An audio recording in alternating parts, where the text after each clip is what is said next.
Hello and welcome to episode 144 of The Dive Down, a Magic the Gathering podcast focused on the latest decks, trends, and strategies for the casual spike. Stan, this is me, Dave. Dave Harbaugher. I have to interrupt you during your intro because I won't get to interrupt Shane. You know what, Dave? I've always wanted to tell you this, but I'm sick and tired of the interruptions.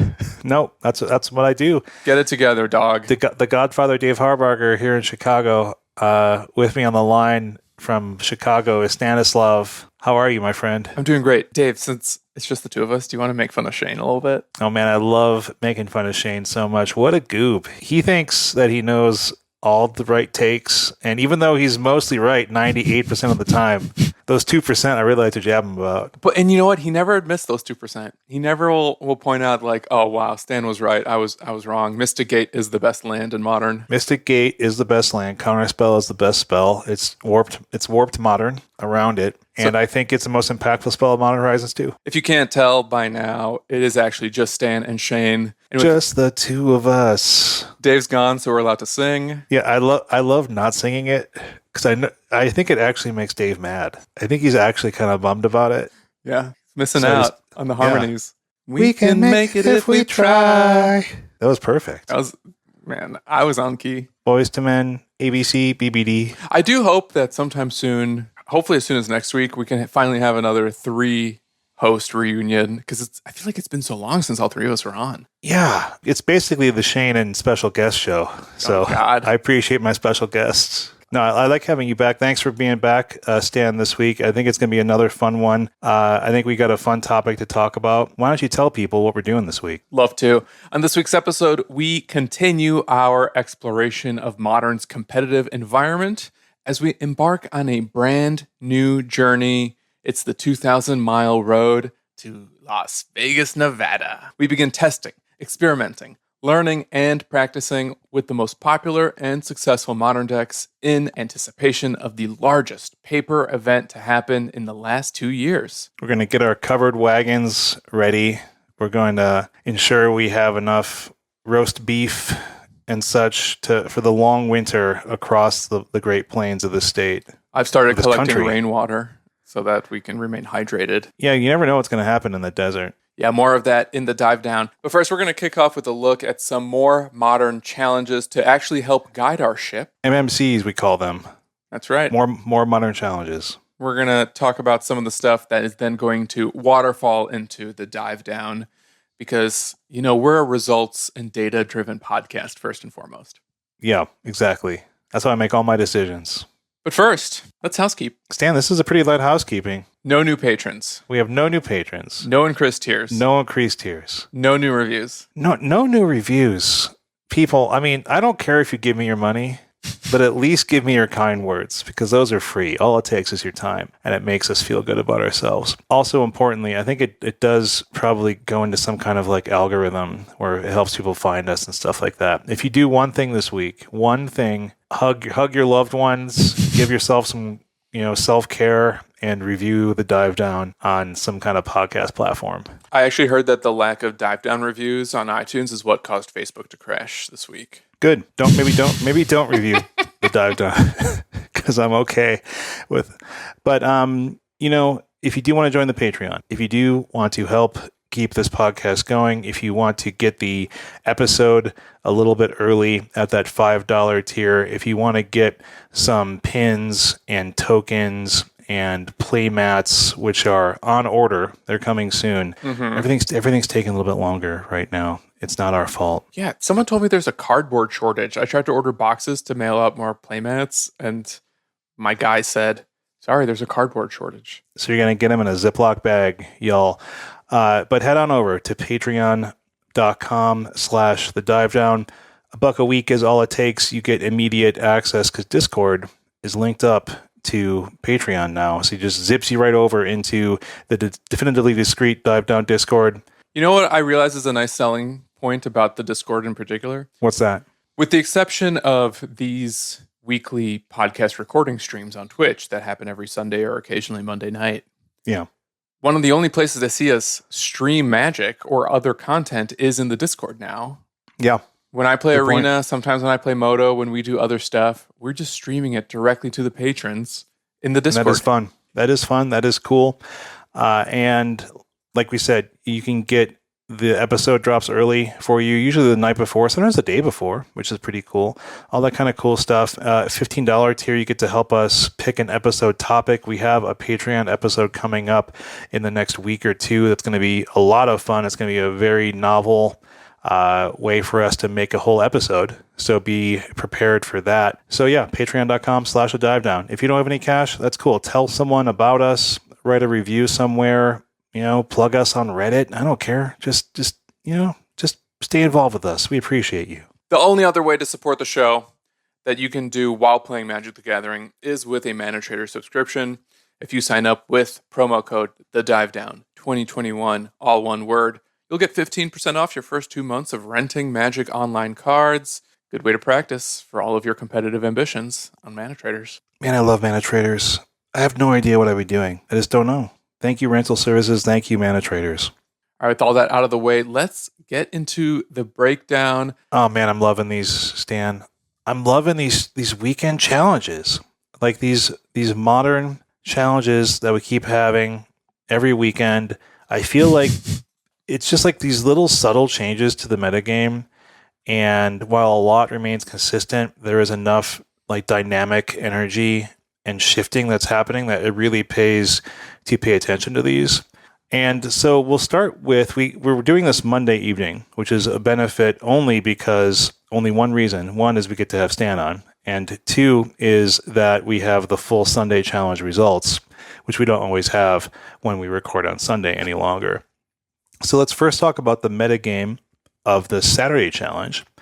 And we see 3 copies of Jund Saga and a single interesting copy of kind of Boomer Jund with Urza's Saga. So we're just going to have Jund, as you know it, the 4 Lilianas and whatnot. Let's just ruin our mana with some Urza Saga because we can. The Jund Saga version shows that this deck can. So if Boomer Jund, go for it. Who cares that you need double black to cast Liliana? You got Urza Saga there, baby. I don't care. I kind of like it. Yeah. I mean, it's a good card. We have 3 copies of Azorius Control and a single copy of Bant Control, along kind of nested under there. So 4 kind of classic control decks. 3 Hammer, 2 Elementals, 2 Yogg, that's Yawgmoth, 2 Burn, 2 Green Tron, and 13 one-ofs.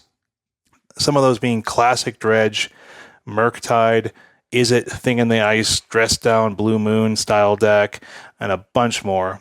First, Stan, any thoughts on kind of the overall meta we're seeing here? This Izzet Thing in the Ice Dress Down deck came in 10th place with a 5-2 record. It was like this close to top 8. This close. Yeah. I mean, we could have been talking about this, Izzet Soul Strong deck with 3 Thing in the Ice, all that kind of good stuff. 2 Blood Moon, 3 Dress Down, Hall of the Storm Giants. This is the kind of stuff we've been seeing over the past few weeks creep back up into the meta. Yeah, and it wasn't even Pensword. This is Soul Strong. Yeah, that's like Strong Sad, but he's got a strong soul. I think what's interesting about the general meta here is like there's nothing that's like a 5 of or even a 4 of, right? Unless you want to sort of lump in Bant Control with Azorius Control, even though it's I think a pretty different deck. Very different. So it's a pretty flat meta. And there's a lot of interesting little one-ofs that we can look at later. We have one of those in kind of Cool Deck Sync that we'll talk about in 5 minutes or so. Let's get into this top 8. We've got Belfi on Living End, pretty stock. Kaijimi on Elementals featuring Kira. This is an interesting build. It's got Ella Damri's Call, and Omnath, Locus of the Royal. That's the M20 Omnath that you don't see a lot of, but that's the one that when an ETBs, it does damage basically equal to the number of elementals you control. And then whenever a land ETBs, you put a 1/1 counter on a target elemental you control. And if you control 8 or more lands, you also draw a card. And it's the Teamer Omnath. So just a single generic and then Teamer colors for a 3/3 Omnath. Slightly bit easier to cast than the 4-color Omnath, but I mean, I think we all know that the 4-color Omnath is pretty awesome when it hits the battlefield and sticks for even half a turn. What do you think about this, Dan? I don't think you've played any elementals, but this is a weird one because it has the tutoring aspect, of Elodamri's Call, and I'm wondering how worth it that is. I played against Elementals actually just today in a league. And you know why I think Eldamri's Call is good? Is because Omnath, Locus of Creation, is such a house against so many other decks. Like It is bonkers good. I was playing Burn, and then Yeah. anytime they resolved Omnath Locus of Creation, I just Oh knew it no, was see game you over. later. Yeah. Bye. Yeah. And I think being able to do that with other Silver Bullet creatures, whether it's Solitude, whether it's Fury, whether it's Omnath, I think makes Eldamri's Call kind of a reasonable pick. Yeah, this one also has Obsidian Charmaw in the sideboard. It's a card that I think a lot of people were afraid about, or at least a lot of Tron and Eldrazi Tron players were afraid about, and it's basically been nowhere. But I've seen it more this weekend than I have, I think, in any other weekend before. There's quite a few decks that are playing Charmaw on the side. It's a little expensive, but it is a good answer to Urza Saga as well.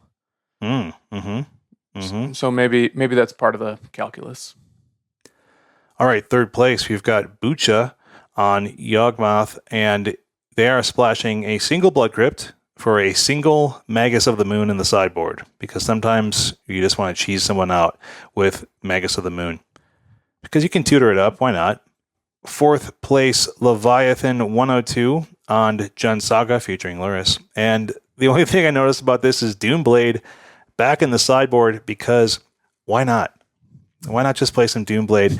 I'm actually surprised to see Doomblade over the Thoughtseize, one of the black removal that like kills anything but does 2 damage to you. And I guess sometimes you just can't take 2 damage, but it just seems like it is more widely applicable than Doomblade, but sometimes maybe you just don't care. Right, you're referring to that new one from Innistrad.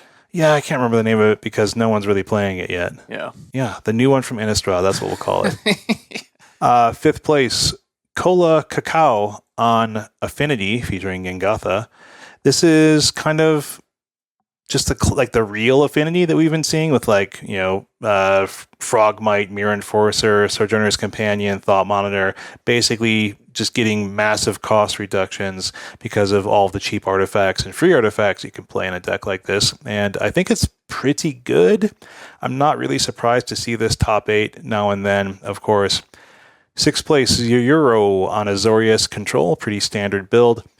Seventh place, Barchek on Esper Reanimator, and this is looking like a slightly modified version of the Wafo Topo list that's been doing okay lately. Like, I've seen it more than I actually expected to keep seeing it, but that kind of seems like what happens with Wafo decks sometimes. This is the one that has like 4 Muldrifter and not a lot of ways to actually get Archon of Cruelty into the graveyard, so it's kind of more of a control deck that finds its way into a Reanimator deck. So there are 4 persist, mainly because I think, 1, it's great to persist an Archon of Cruelty. It's also good to persist the Muldrifter, because it draws 2 cards when you evoke it. It draws 2 more cards when you persist it. And then I guess you get a flying 1/1 out of the deal. But I think really you're just hoping to draw into more cards that interact with your opponent. Your Faithful Mending is also drawing you through your deck. And eventually you can get that Archon of Cruelty, stick it, protect it with counter magic, protect it against instant speed type removal with Teferi and things like that. So I think that this deck seems like an interesting way to build the deck. And build the style of deck, and I haven't really played with this yet or against it yet, so I'm kind of excited to give this one a go. I have all these cards somehow. Let me know how it goes, Shane. I will. This one also does an important thing. This does different than Wafo's list is it runs 1-drops in Thoughtseize and even a singleton Fatal Push, and it moves the Chalice of the Voids into the side. And only has 2 of there.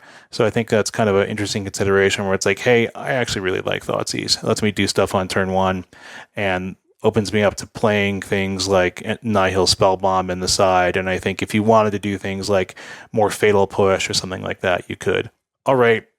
8th place is Marshmallovsky. I love that name, Mashmallovsky, on Adnaz. So it's not quite as dead as we may have been thinking. This actually went 6-1 in the Swiss.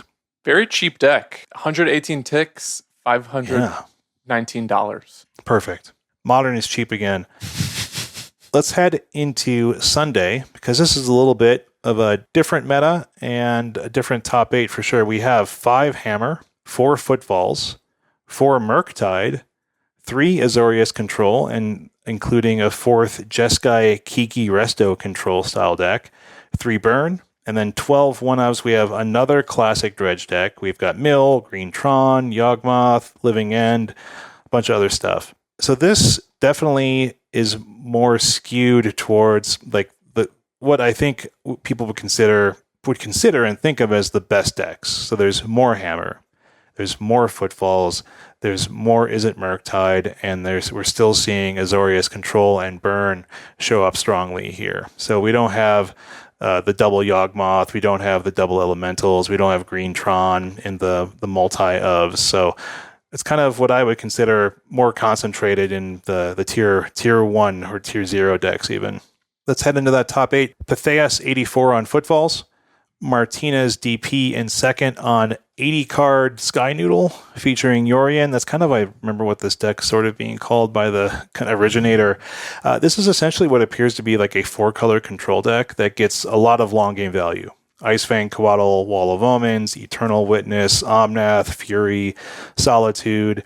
It has ways to ramp into those threats with like Utopia Thrall, ways to dig through the deck with Abundant Growth. I feel like this deck might be more real than people have realized yet. Like I think I've seen it 3 or 4 times in various decent finishes, like in prelims and challenges and things like that. So I'm curious what the future of this deck holds. I feel like I haven't seen a high-performing modern Yorion deck in a while. Yeah, this is one that I think appeared maybe like last week when you were skating around Wisconsin on the ice and things like that. Yes.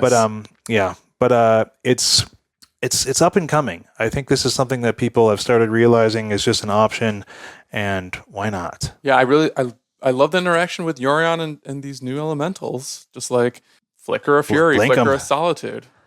Yeah, that's good. Flicker and Omnath, why not? Flicker and Ice, even an Ice Fang Coatl and Wall of Omens and Ewit is just all big value.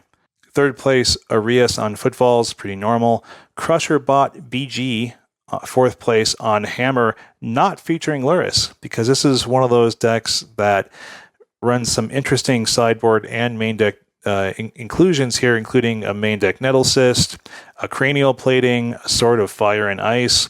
The sideboard has Defense Grid, Mortar Pod, which is another like living weapon, 2 more swords, Sinew and Steel, and War and Peace. Not the typical sword inclusions you might think of, but I guess it just provides more color protection that you might need in the sideboard. So yeah, a pretty interesting Hammer Time build from Crusherbot here, but still pulls out the fourth place because Hammer is just a good deck. You heard it here first. Yeah. Fifth place, Jinp on Gruul, Wish, Scapeshift. It's leveraging red for Bolt, Dead and Gone, Storm's Wrath, which is that 4 mana Wrath that like hits creatures and planeswalkers for 4. Of course, it has 3 copies of Wish, which we talked about last week as a newer card that people are including to just get needed combo pieces they might need. So like if we have a Scapeshift out of the side, but all sorts of little tech pieces where you might want a Void Mirror or a Weather the Storm or a Force of Vigor or an Alpine Moon or things like that. So it's just a nice way to use your extra mana to get a card out of the sideboard and perhaps win with it. Perhaps lock the whole game down with it. Into it. Really love that one of Run Afoul on the side. In case your opponent has a sticky creature at flying. Probably good against Murktide. If it said can't be countered, then I think even more. But I guess sometimes you're going to slip that through with a single green mana. All right. 6th place, Melody 5233 on Boros Burn featuring Luris. 7th place, Coco Lopez on Azorius Control featuring Kahira. And 8th place, Raging Tilt Monster on Classic Dredge. Yes, no Faithful Mending, no Otherworldly Gaze here. This is Dredge as you have come to know it over the past year or so. And yeah, I think it's interesting that people would just choose to run this deck when a lot of people have been testing Otherworldly Gaze. They've been testing Faithful Mending, but Raging Tilt Monster is like, hey, this is still good. I want to call out a few more other decks a little deeper in the top 32. We do have 2 more Blue Moon decks, including Soul Strong running it back, this time coming in 22nd place. Nice. And Timu coming up the rear, 32nd place with Thing in the Ice Dress Down. Oh, cool. Yeah, I guess those are kind of the same idea. So sorry for not calling those as a 2 of there. But I think, Blue Moon is definitely a capable deck, and we've seen it perform pretty well over the past month or so. So yeah, do not sleep on that style of deck if you're into it. I feel like, and I'm probably going to remember this as soon as I say it, but is Blue Moon the only deck running main deck Blood Moons right now? I believe so. Because Ponza isn't really around anymore. No, Ponza's not really a thing right now, which is, Blue Moon. There you go. I also really like this 31st place Jiggy Wiggy deck.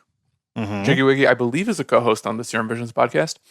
Oh, yeah, that sounds right. Playing an Izzet artifact combo deck with Grinding Station. Memory, the grinding one. Yeah, Brainstone, Underworld Breach. Haven't seen this deck, at least I haven't noticed one of these decks appear in a while, but Jiggy Wiggy went 4-3 to come up in 31st place. Pretty cool. Remember when Brainstone was showing up a little bit, and it was like, well, maybe Brainstone's not that bad. I don't remember that. Yeah, I mean, I felt like, oh, was I wrong? Nope. Brainstone's not that good. So, Stan, some of the things I noticed about both these top 32s and top 8s is we're continuing to see the success of our usual suspects. Murktide, Hammer, Footfalls. The decks that people are playing a lot, they're known good decks. They're continuing to be known good decks. And we're continuing to see success of things like Jund Saga, of Elementals. Even Yawgmoth is still able to compete here and kind of round out these top 32s to be 2 ofs, to be 3 ofs now and then, to complement these maybe true tier 1 decks. And I think we're also seeing the legitimate establishment of Azorius Control as a competitive deck. This is something that we talked about last week, and people are taking note that, hey, Azorius Control keeps showing up and it keeps winning, and this is here to stay. I think Azorius Control is just going to be a fixture of Modern again for a while. I mean, it always has been. Two astronauts on the moon. I think it's cool that it did take a while for Blue-White Control to kind of figure out how to build itself in this game. Like, that it had to become a Chalice of the Void deck. I think for the first time in years, has Blue Moon been, or has Blue-White been a Chalice deck? Yeah. Well, I think once you don't have to worry about Path, it does a number of things, right? Like, one, you no longer have the significant downside of the mana ramp of Path. And then 2, it does, and then the inclusion of Prismatic Ending, which is an obvious inclusion. Everyone loves Prismatic Ending. It also gets you around that 1 mana issue. So just being able to say, hey, I don't really have any 1 mana spells I care about. I can run Chalice, and I can do what Eldrazi-tron is doing, but have a much stronger controlling game plan than that. And I think it's just smart and kind of the eventuality of it, right? Totally agreed. Other things that I'm noticing too is the continued establishment of people realizing burn is still good. And we're going to talk about that later on in the dive down. But perhaps more surprising than that to me is the disappearance of what we were calling Luris piles, right? Like, we're not seeing Grixis Luris, we're not seeing Mardu Luris, we're not seeing Rakdos Luris. And I think that's because of the consolidation of Luris piles into Jund Saga. Like, that is our newest Luris pile value deck. You know what I mean? And so people are sort of, I think, identified that these are the strongest group of cards that we can play together and get to play Urza Saga along with it, simply because we can. And it works so well with Ren and 6, I think, is one of the big reasons too, right? I do think that part of the problem with these Luris pile decks is the growing popularity of both cheap removal and really cheap interaction that kind of attacks everything in the old Luris, Grixis, and Jund piles, but also the fact that Chalice of the Void is becoming such a popular card across a number of strategies, and Engineer Explosives for that matter, and even like really versatile Graveyard Hate because of the new, because of Endurance, that I think if you're going to be a Luris deck, you can't just play a pile anymore. You have to have a very specific proactive strategy. For sure. Makes total sense to me. All right, Stan, I got one cool deck ink for you. You kind of pointed out some earlier, and I think we actually had some in like our top eights a little bit. But one I noticed was a Rakdos Good Stuff deck piloted by Sven to a 25th place on Saturday. And it's really just, it's kind of Mardu-y, but it's really like Rakdos splashing white. It's got 4 Knight of the Ebon Legion. Haven't seen that in Modern for a minute. 4 Ragavan. I have seen that in Modern for a few minutes. 4 Stoneforge Mystic, 2 Kroxa, 2 Bone Crusher Giants, and like a pile of the usual Rakdos spells that you would expect. And this one has an Embercleave main deck because why not? They're running a grand total of 16 creatures. Might as well have an Embercleave to have access to with your Stoneforge Mystic, I suppose. The sideboard gets even spicier. It's got 3 Phyrexian Crusader to play against like red, white based decks, and then you can quickly kill with infect damage. It's got 3 Obsidian Charmaw. Again, we mentioned that card earlier for like the anti-Tron hate. It's got a few Remorseful Cleric that you can pop against opposing graveyards, and I guess still serve as a creature if you needed to. So all in all, I thought this was a pretty wild deck. Like the 3 equipments is a Sword of Feast and Famine, a Shadow Spear, and Embercleave. So not even like a Calder Complete or Batterskull like you might see in like a Stoneforge deck. Yeah, it's a wild one. Kind of love it.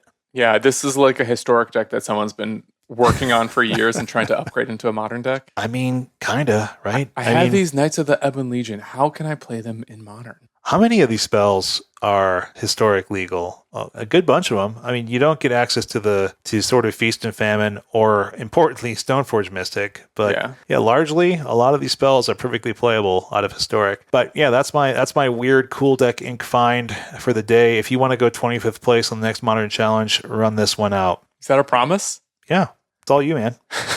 Cool. Thank you, Shane. That wraps up the breakdown for this week. We're going to take a quick breather, turn off our mics, and maybe stretch out our backs. And then when we return, we are diving into a new feature we want to call The Road to Las Vegas, Part 1, Murktide versus Burn. Stay with us.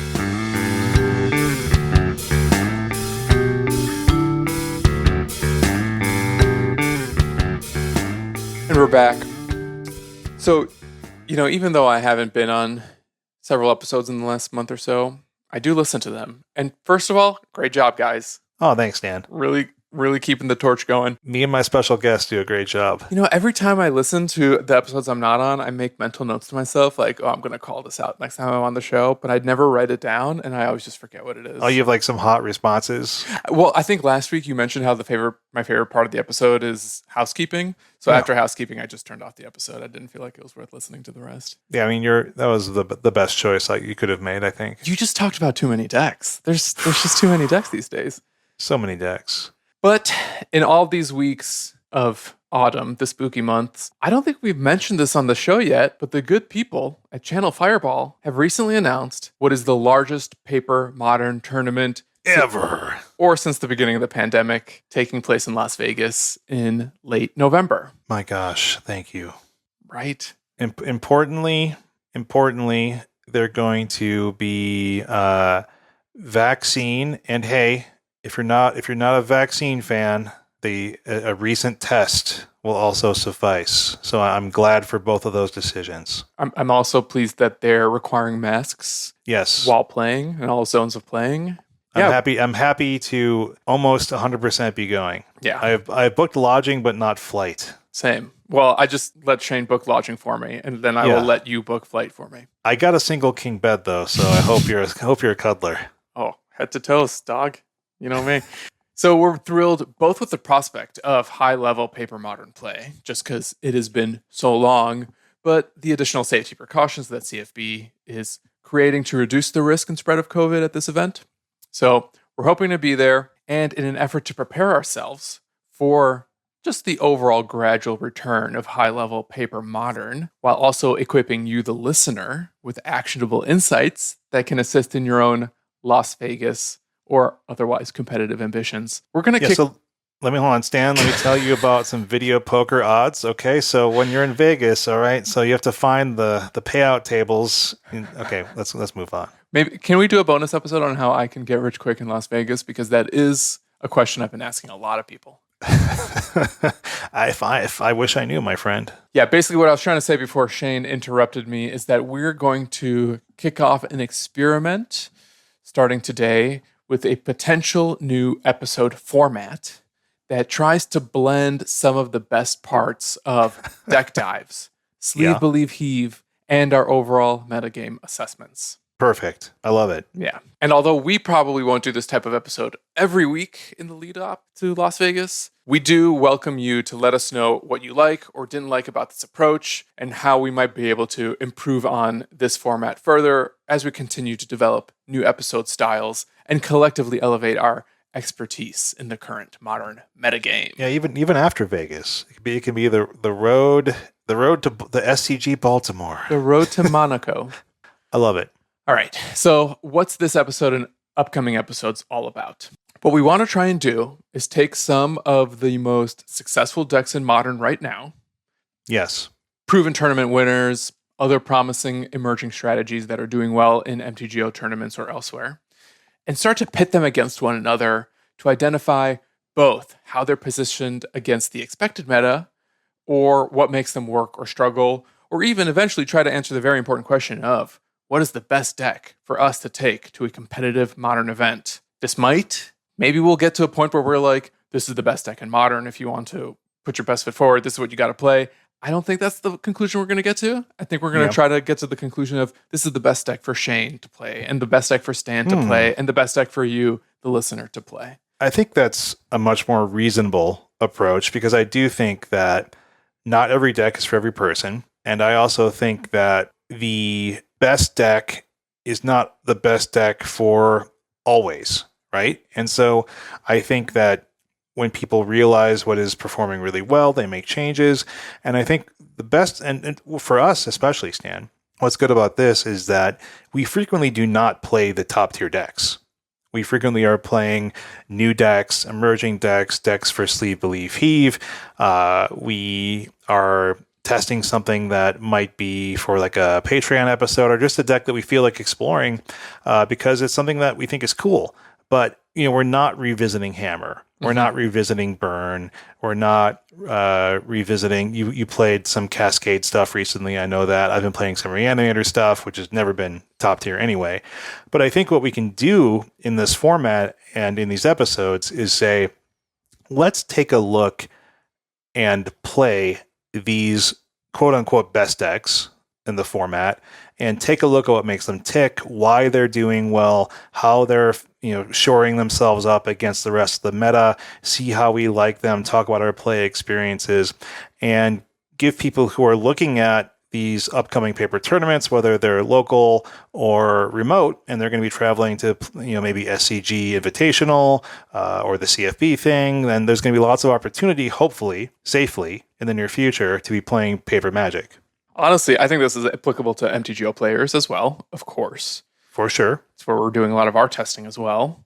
But not only that, you point out how we as players, because of our commitment to the podcast and try to experiment and iterate and innovate and see what's on the cutting edge of Modern and Magic in general, we don't tend to play the best decks of the format week over week over week.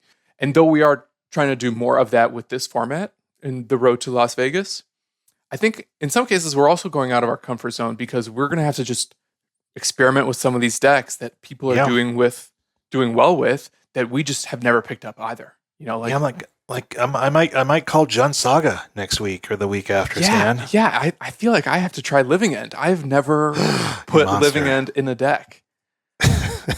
You haven't tried Living End with Murktide or something weird? You haven't tried Living End Hammer, my friend? Not yet. I do really love that Living End deck that came in first place on Saturday. And the way my stupid brain always works is I just saw that deck and I was like, well, I can build this in paper for like $15. I just need some Living Ends and a couple Botanical Sanctums. That's a brilliant brain, my friend. But Stan, enough beating around the bush. Yeah. You did play one of the best, I would say probably top 3 in terms of popularity and success decks in Modern, and that is Izzet Murktide. Yes, I did. I played 2 leagues and then some with it. Really tried to go as deep as possible. I played the deck before. Before my kid was born, I was playing it in paper at the LGS. Oh, this is definitely your wheelhouse, right? Like this is an Izzet tempo-y, countery, protect the Murktide type strategy where you're getting a lot of value out of all of your cards. You're digging through your deck. You're, finding the right answer, answering things at the right time. It seems like a stand deck. I mean, it is it? Wait, I was supposed to protect the Murktide? I think so. I mean, you could protect the monkey too. Yeah, that's what I usually try to do. Stan, I have not cast a monkey yet. It makes me very upset. I've had 4 of them for weeks now. It's good, especially on the play. Oh, I've heard that, but I'm waiting to prove it myself. Yeah, you should try it sometime. That's true. So Shane is right. I played a bunch of Murktide. Shane played a bunch of Burn. And the way we started this... spoiled it. Sorry. I mean, I think it was obvious when I teased this dive down earlier. Oh, good point. In any case, at this point or this episode, we did kind of gravitate toward the good decks that we have a little bit of experience and interest with. That's a good point. Eventually, I think we're going to be a little bit more edgy with our experimenting. But for now, Izzet Murktide? I played 2 versions of it. One was a slightly experimental one where I just took out some Archmage's Charms and Serum Visions and put in 4 Consider to have... The most Stan thing. This is a good deck. Can I make it worse? How do I make it worse? I was just curious to see how good Consider was, whether it could actually function like 8 copies of Thought Scour. I mean, that's a good point. I did not like it. I did very, very poorly. I think I went 0-4 drop. Then I ran up another league that's like Bob the Dog's build. One that was actually doing well in MTGO results. Copy pasted known that okay one. Player, Yeah. Gabe Deceive. Yeah. And I did much better with that one and collected much better data about this deck too. So to start, just to help paint the picture of where this is in the metagame, how successful has Murktide been lately? Yeah. The last time it made top 8 of a Modern Challenge before this past weekend was on September 26th. That's already like 10 days ago. This deck's trash. Throw it out. I had that perception, to be honest, because I noticed that it wasn't in top 8s, and I was like, is Murktide dead? It's clearly not. But since September 26th, it's made the top 32 5 times, but in only 2 tournaments, including this past weekend when it put 4 copies into the top 32 with a peak in 9th place. But even before the last week and a half, this has been a fixture of the top tables. It's been I think one of the 3 main decks of post Modern Horizons 2 meta, and it's kind of stuck around through the ups and downs of other decks. And the 3 decks I would put in this category are Murktide, Hammer, and Footfalls, basically. Yeah. And I think one thing I might try to explore and bounce off your brain is, why has this deck not been in the top 8s as consistently, even though it has been doing really well in preliminaries? It's come up in a 4-0. It had a 4-0 run on September 29th, not that long ago. Several 3-1s. The deck is all over the place. There are a bunch of copies of it in Modern Challenges this weekend. Clearly, it's doing really well for good players, and I think pilots are utilizing its mix of removal and interaction really smartly to still put up good results without necessarily demonstrating that there's something in the metagame that has totally pushed this out just yet. Yeah. Hopefully this is not stealing too much of your thunder later, Stan, but what do you think it is about this deck that is fundamentally solid, that has kind of got it to where it has been? What are sort of the basics of this deck that you think give it its foundation? I think it gets to run some of the absolute strongest cards in the format, period. And that is Ragavan, that is Dragon's Rage Channeler, but also Expressive Iteration and Unholy Heat. We have excellent, very cheap, very strong threats. It also has one of the absolute best removal spells in the format and one of the best card advantage tools.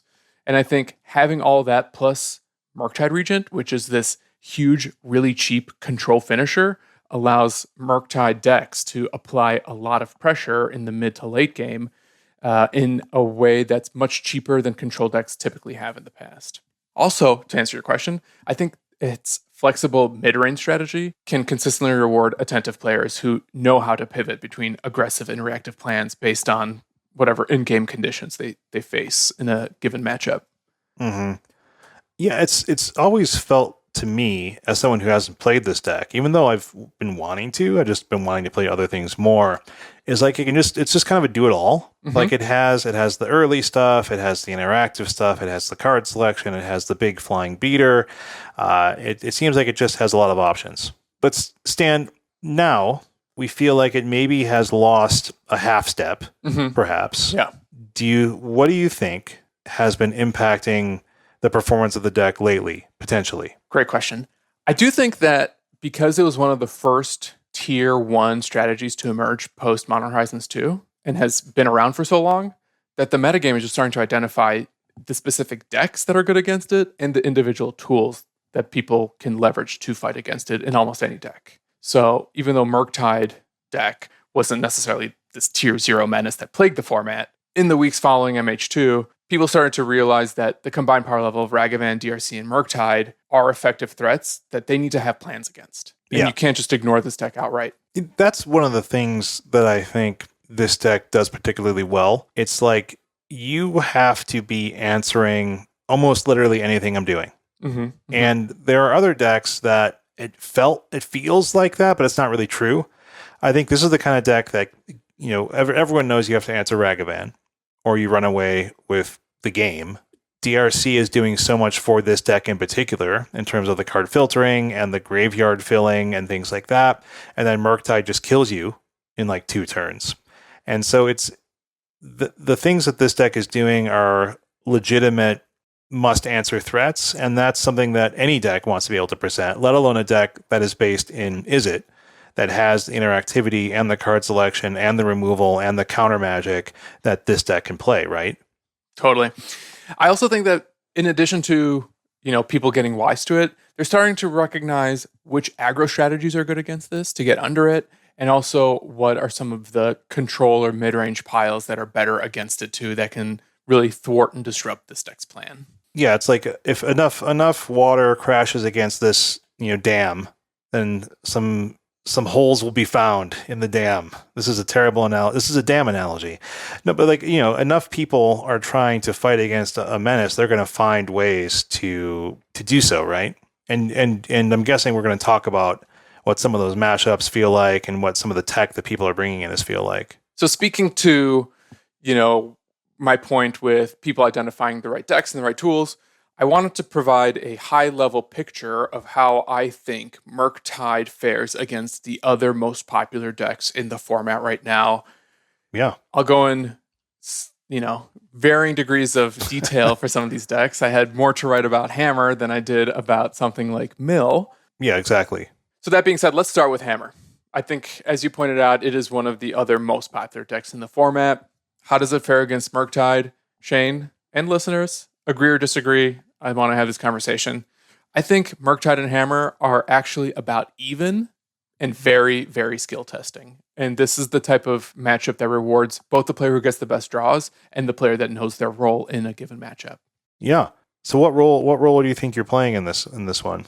You're playing the controlling role. Okay. You are not the beatdown. Makes sense. The Murktide deck runs a lot of removal, main.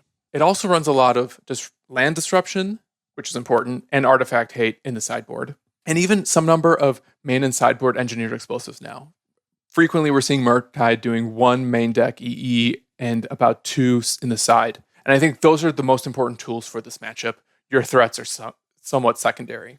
If the cards line up well, Murktide can effectively keep Hammer from actually sticking a threat. And I think that's one of the most important strategies you can have against Hammer with any deck, is you don't want them to actually even have creatures, because those creatures, if they sit around for too long, they're just going to flash equip a Hammer and kill you out of nowhere. You do have counter magic, though, which, though that is decent against creatures, it's also really good against Sigarda's Aid or just Hammer in and of itself. Stan, quick question. Did your deck play any Force of Negations? Oh, yeah. I got 1 or 2 main, 1 or 2 in the side.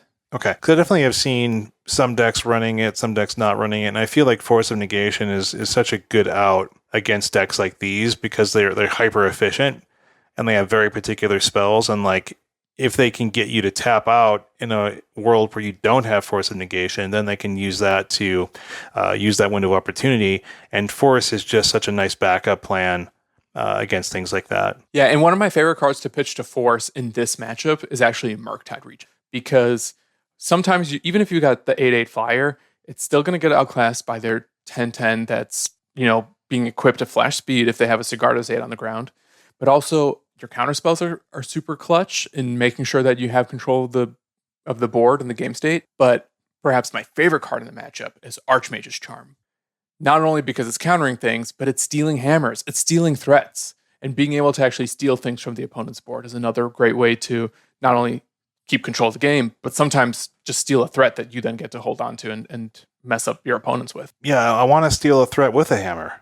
Bang, bang. Then I get to swing back, hopefully. Right.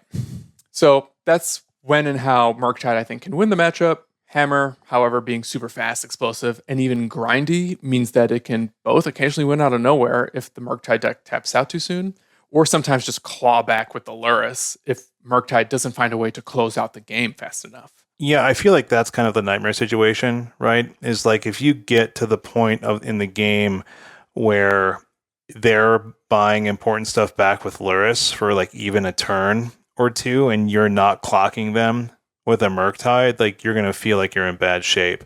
But they don't have a lot of great ways to even block a Murktide unless they activate an Inkmoth Nexus or something like that, right? Like you can typically, if you stick a Murktide, I imagine you're closing the game out pretty quickly. That's true. The Murktide is best if they don't have a hammered up creature, but they do have ways to interact with your Ragavans. So even a flying Dragon's Rage Channeler, I think, is also fine. Like having nice flyers against them is usually pretty good. Murktide is, of course, the best finisher in the team. Yeah. That's Hammer. You mentioned in the format, the other top 3 decks other than Hammer and Murktide is Footfalls. Mm-hmm. I think the Footfalls matchup is even, but weighted toward the Murktide deck. What makes that the case? You can play around their removal and their interaction really well. A lot of their removal spells are shock effects, right? Whether it's Stomp, whether it's Dead and Gone. Yes, that kills a 1/1 Channeler or a 2/1 Ragavan. If your DRC has Delirium online, it can be pretty hard for them to kill it unless they're resolving a Fury.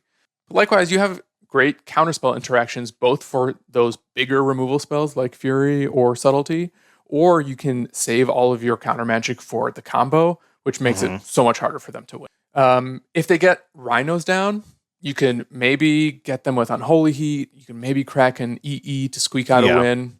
Generally, you don't want them to cast Resolve Rhinos. I don't think any deck wants to see 2 4/4 Tramplers because no, it's never just 2. Once they get some Rhinos down, more Rhinos are usually coming. But overall, I think Murktide is one of the decks that can keep Rhinos at bay, even if they're resolved, and can generally keep the Rhinos deck at bay too, assuming Rhinos doesn't have like an absolute nut draw with all the perfect interaction to get their combo out the gate. Yeah, I feel like this would be a matchup where you're going to try to lean pretty heavily on your counter magic against very specific spells, like because you don't really care about a lot of what they're doing. Like all you have to do is keep them off of Rhinos, and then they have no clock. Yeah, and then eventually you can get to the position where you're like, well, now I can get my Murktide going and have counter magic backup, or just not have to worry about it because you're so far ahead in the life total that you can just, you can swing with impunity. And even if they do get some Rhinos, you're not going to immediately be attacking with them. And maybe you can buy a turn or two pretty easily.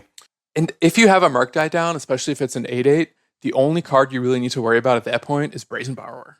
Just because you don't want them to petty theft your Murktide back to your hand because it's hard to make repeatable 8/8s. Yeah, for sure. But if you've got the Murktide that you can then protect from petty theft, you are usually going to. Yeah, and you do get access to, like you said, EE, usually a few more counterspell effects, like Flusterstorm is really good against those style of decks. You can even Spell Pierce if you are so inclined. I think Blood Moon is probably decent against those decks because their mana is usually 3 or 4 color. So if you want to do the Blood Moon stuff on the side, more Force of Negation, even Mystical Dispute. I think you can. Well, I guess if you counteract the Mystical Dispute, it's good against Shardless. It's good against the occasional. Yeah, but they still get the Borrowers. Cascades. Doesn't matter. That's what I was thinking that, like, because the I see what you're saying. Yeah, it's a green spell that actually resolves. So pretend it's good. I will. Footfalls does run Blood Moon in the side sometimes, but you can surprise them. Right, Exactly. That's always the thing. If they're not fetching for their own Blood Moons, you can sometimes actually get them because they're only running like 3 or 4 main deck basics. For sure. What about, Stan? What about what's the other one we're talking about? Well, this is one of them. So we've talked about Hammer. We've talked about Murktide. We've talked about Footfalls. What about something like Elementals? Yeah, so this was a tough match for me. I actually got to play against Selfie Sec in a league. They were on Elementals. I was on Murktide. I played against them in practice rooms a few times too. I think that Elementals is slightly favored against Murktide, but it is a winnable matchup if you play well and get a little lucky. In part because Elementals runs some really strong main deck hate cards against the Murktide deck. Teferi Time Reveler is a huge one. Just shutting off all of your counter spells and Archmage's Charms really stinks. Not being able to play removal spells at instant speed really stinks. I feel like you have a lot of options to take care of that, though, because unless they're taking their time to get Teferi down on, I don't know, turn 5 or turn 6, something like that, right? Like they can't necessarily do a lot with that if they're tapping out and you're holding like an Unholy Heat or have even an attacker, right? I think that's true, but usually even though Unholy Heat is great against Teferi, they have main deck answers to that as well. Yeah. And they got Endurance, and even the other pitch elementals from MH2, I think are all pretty solid against Murktide. Endurance in particular, just being able to shut off your graveyard, turns off your Murktides, your DRCs, and your Heats. And I think that can really be a huge setback. Let's just talk about that right now. And I don't want to steal any thunder for later, but what do you think about Graveyard Hate against Murktide? Like, is this like it's kind of a stumbling block? Is it kind of disastrous? Like, what's your overall feelings? It's not bad against Murktide, but it's not the silver bullet. I was able to beat, I can't remember which matchup it was now, but someone played in games 2 and 3. They had turn 0 Leyline of the Voids against me, and I was still able to win that match through the Leylines of the Void.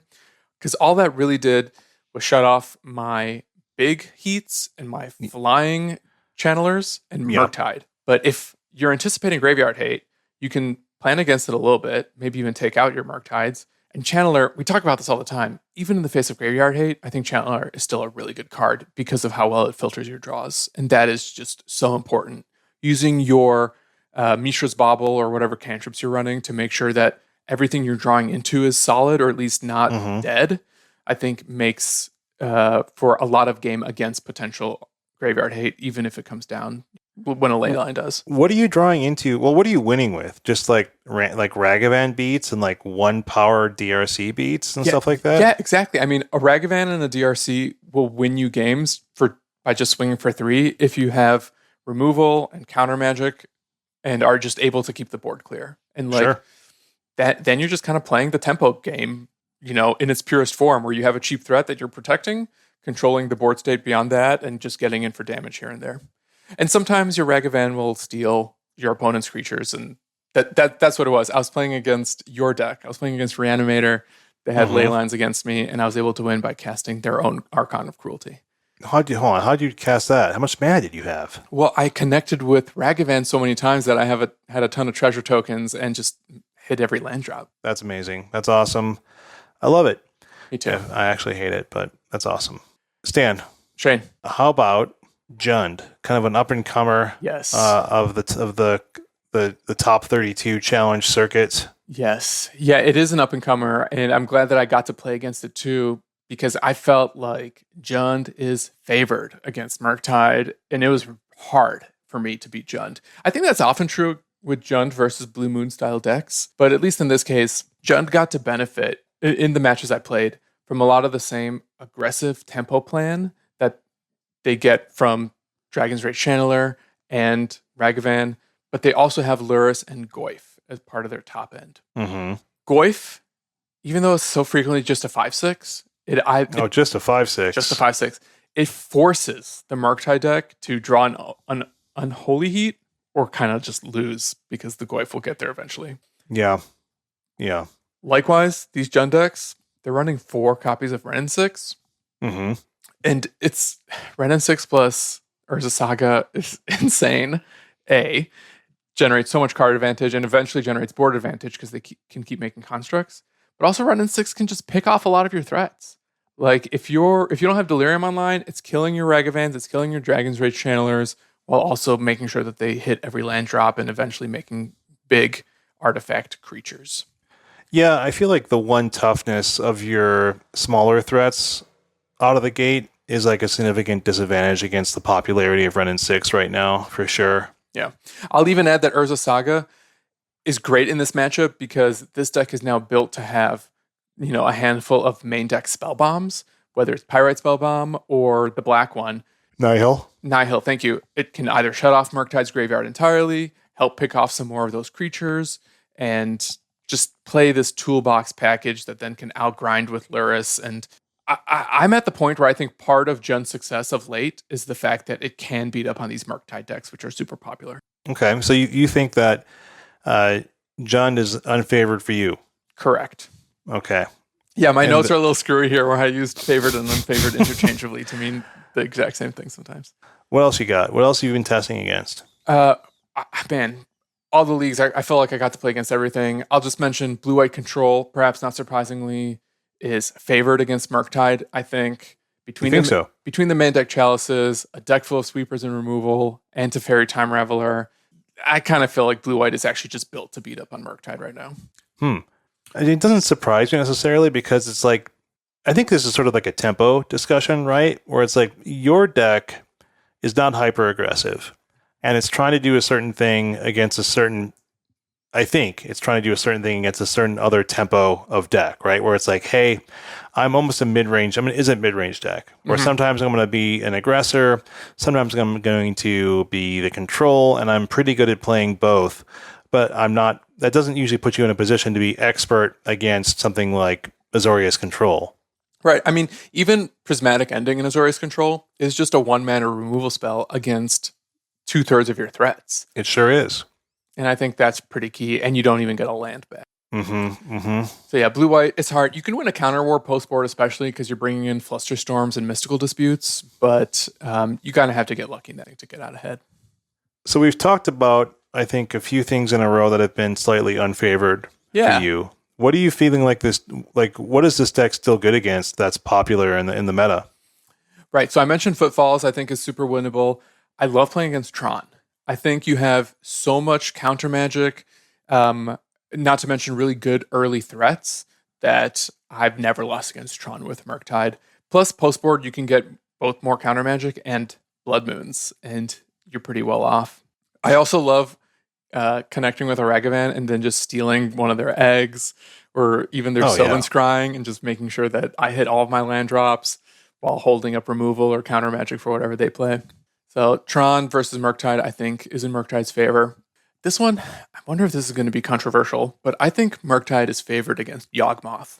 I've got to play this matchup a few times, and I've won most of the times. I think your removal lines up really nicely with their threats, even their recursive threats. And part of that is knowing what to spend your removal and interaction on. So you can never let them resolve a Yawgmoth or a Geralf's Messenger, but the other creatures aren't that scary, really. Yeah. And so like knowing what has to actually come off the board. Right. I think if you know which creature story you're about and which ones are red herrings, you can make sure that they don't actually cast anything that's good against you. And then if you're able to get a big Murktide down, they'll have a pretty hard time removing that. And yeah, the only other one that I think I'm undecided. I think it's pretty split. It may be 50-50, and that's Living End. Okay. Because on the one hand, a resolved Living End is basically game over. But because you have so much interaction and really strong counter spells, main and post board, as well as decent graveyard hate, you can also sometimes just outgrind the Living End opponent. How about Burn, Stan? We didn't get our 1v1 because of our busyness, but I'm sure you've played against Burn with this deck. What's it feel like? I did. Yes. Saving the best for last. Burn is a pretty tough matchup. What makes it tough, do you think? Probably all the Burn spells. I would say that Burn is not only favored, but it's actually, again, kind of propped up by the popularity of Izzet Murktide. And in all my years of playing Blue Moon decks, whether it was Old Thing in the Ice or even Izzet Phoenix and now this Murktide deck, I always felt like Burn was just a tough matchup for Izzet decks for several reasons. Key among them, Izzet doesn't have good life gain spells or effects in our colors. Your primary options are like artifacts. And something like Dragon's Claw, while it can be really good in red mirror matches, and you do have red in this deck, you don't have enough red spells to actually generate a lot of life gain off of both of your both opponents' cards. Yeah. And if they have an Eidolon down and you have a Dragon's Claw, your red spells are still pinging you for 1. For 2. Oh, yeah, for 1 with the Dragon's Claw down, yeah. Right. So lack of life gain really sucks. Your mana base is kind of painful as well. Yeah, that's like the best thing about Burn right now. I'll talk about that later. Is just so many people are hurting themselves with these 3 and 4 color mana bases, or even 2 color mana bases, because they really want to hit multiple colors a lot. Mm-hmm. Yeah. I mean, Sparbluff Canal is great, and that can maybe sometimes help you draw out the game a little bit. But you can legally only play 4. And then eventually they start coming in tapped. But even with Sparbluff Canal, you frequently have to fetch just to get your red mana online, because you're not running any main deck mountains. You just don't have basic mountains. So if you don't have a Sparbluff Canal, you need to get Steam Vents. And then you end up in this catch-22 where it's either you fetch for a Steam Vent and you lose tempo by bringing it in tapped, or you fetch and shock and you give them a... Yeah. And I mean, no one said playing Archmage's Charm was free, my friend. No. Triple blue is a legitimate decision here.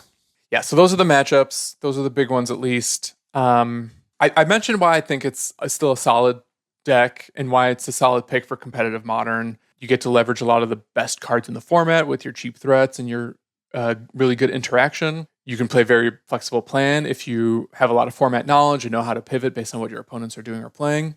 And also, I mean, let's just not ignore the fact that it is, in fact, a very proven strategy that a lot of strong players have had success with in high-level tournaments while playing some of these tough matchups, right? You have winnable matchups. You don't feel like an absolute dog in most conditions. Like maybe Blue, White, and Jund are particularly tough for me. But I think the best players can beat the worst players who have favorite decks against them. Yeah, I remember a few weeks ago, maybe a few months ago at this point, people were saying, like, playing Murktide feels like I'm playing a legacy deck in Modern. It feels like I'm playing a different format.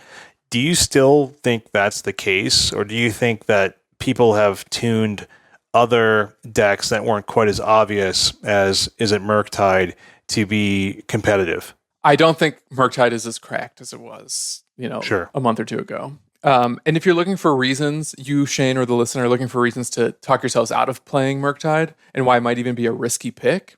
I mean, the fact is it's just a known entity with huge crosshairs on its back. And I think anyone who's not playing Murktide has a plan for your deck now. You have tools to maybe disrupt their plan and counterplay against it, but you should know that people are probably expecting some amount of Murktide matchups and will likely know what to do in that matchup if they're practiced with their strategy.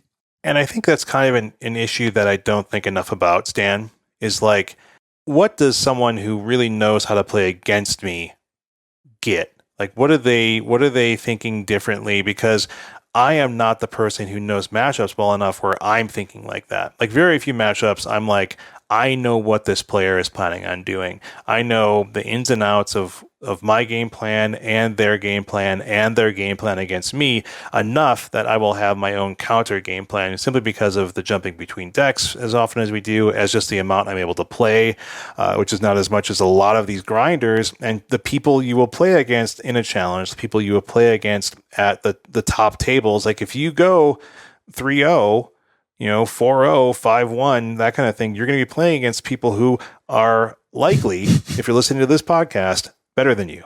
Yeah. Yeah, you'll be playing against the people who are on our bonus episode. Shane, I will say, don't cut yourself too short. And I think one of the most important steps to get better at thinking about your opponent's plans is taking that beat to ask yourself mid-game, well, what do I need to make sure my opponent doesn't resolve? What am I afraid of? Or what can my opponent do to kind of thwart my plan right now? And I think you and we and people who listen to the Dive Down have enough format knowledge to kind of know what's good, know what sort of technology is being leveraged in the format in different decks right now, that if you just take a moment to be like, all right, well, I'm ahead right now. I have 2 more cards than my opponent does, more life and more threats on the board. What do I have to make sure that they don't resolve or don't do? And how do I keep my advantage in this matchup? Thinking about those types of things. Just remember the fundamentals. Don't get caught up in your own head. Don't get tunnel vision. Yeah. And to that effect, I will say, because Murktide is such a known entity, its hate pieces and really its interaction are very predictable. So even if you're playing against Murktide, you kind of have the advantage now because you kind of know that you just need to worry about counter spells, worry about unholy heats or lightning bolts, and maybe like some more surgical counter magic or engineered explosives out of the side.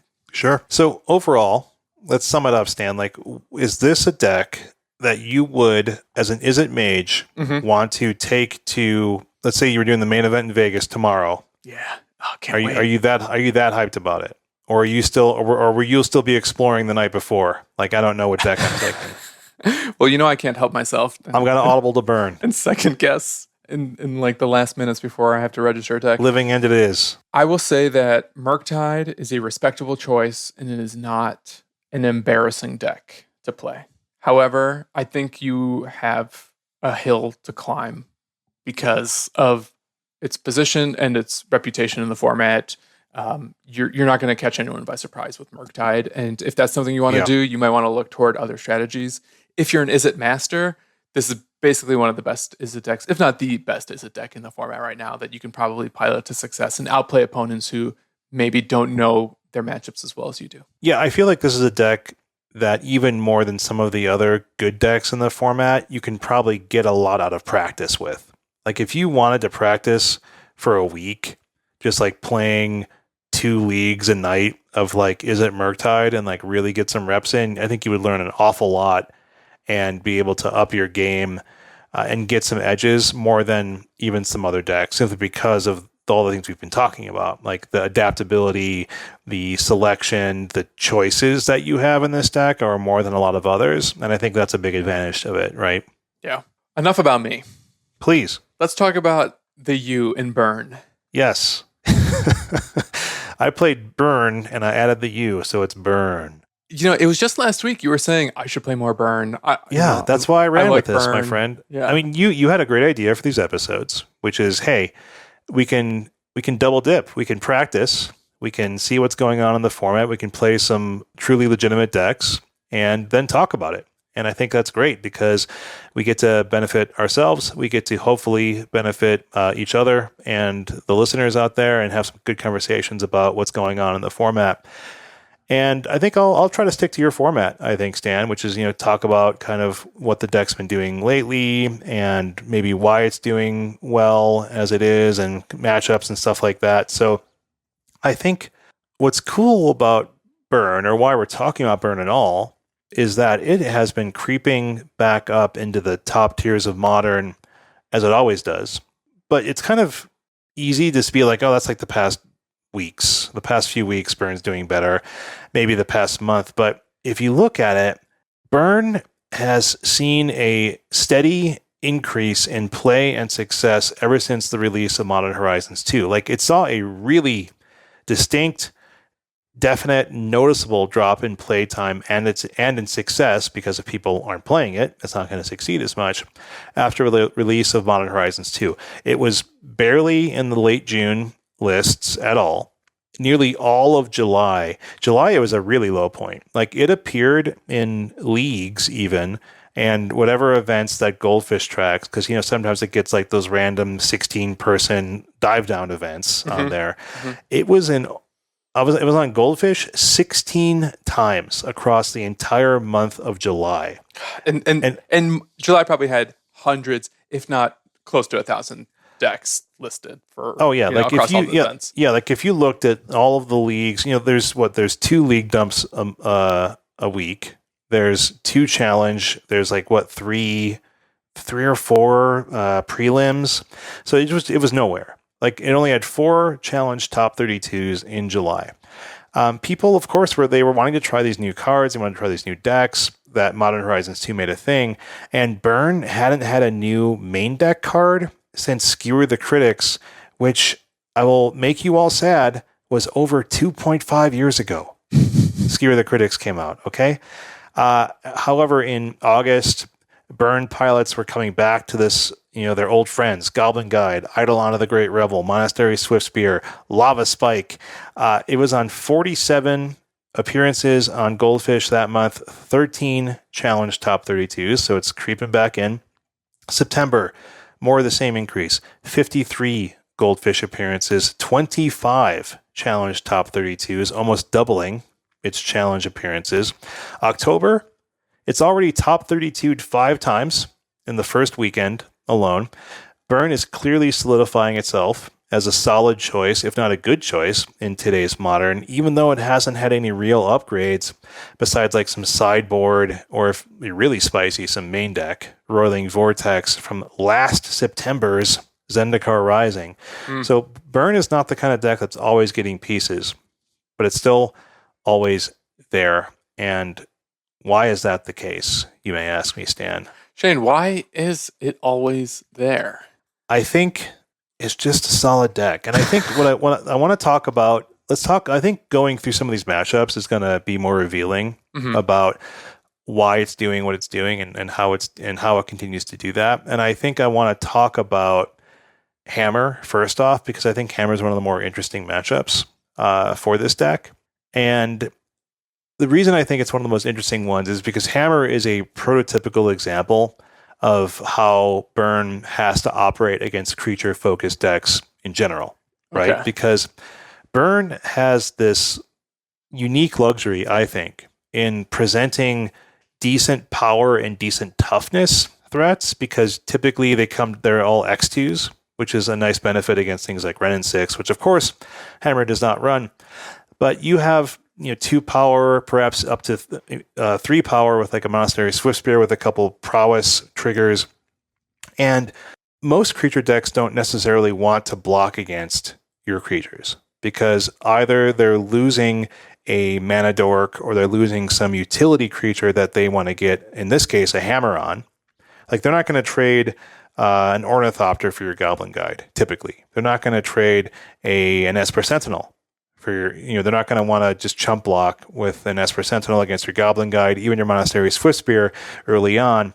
So you're getting some damage in often with your creatures because they need to leverage those artifact-based creatures for something like Pure Steel Paladin, or they just want to be able to try to slam a hammer on it and start getting some damage in. And so oftentimes many creature decks I've found that aren't just pure go wide type strategies, they're going to let you still get damage in with your creatures once or twice at least. And then alternately, you can use your burn spells to remove value creatures like Giver of Runes or Esper Sentinel or Pure Steel Paladin, and that's letting you clear the way for more damage and taking care of these creatures before they cause havoc on your game plan.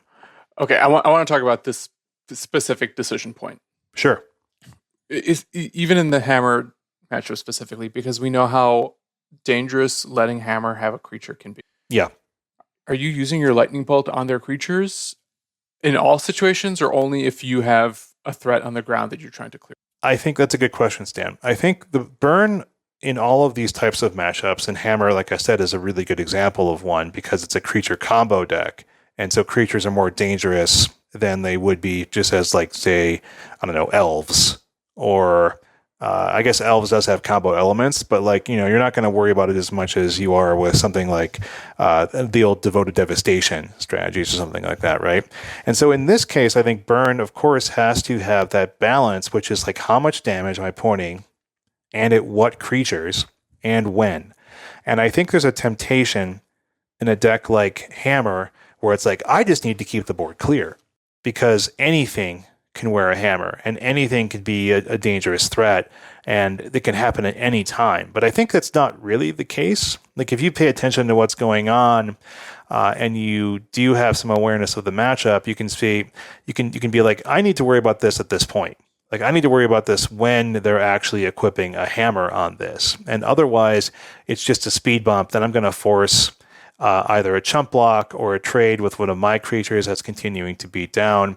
And I'm going to hold back some Lightning Helix or a Lightning Bolt or something like that, where it's hey, as soon as you start to try to do something with your creatures, I'm going to cause a tempo issue because you lost mana trying to flash the hammer down on the Sigarda's Aid or something like that. And so I think it's a losing battle to try to deal with everything because you're going to run out of interaction and you're not going to kill them quickly enough.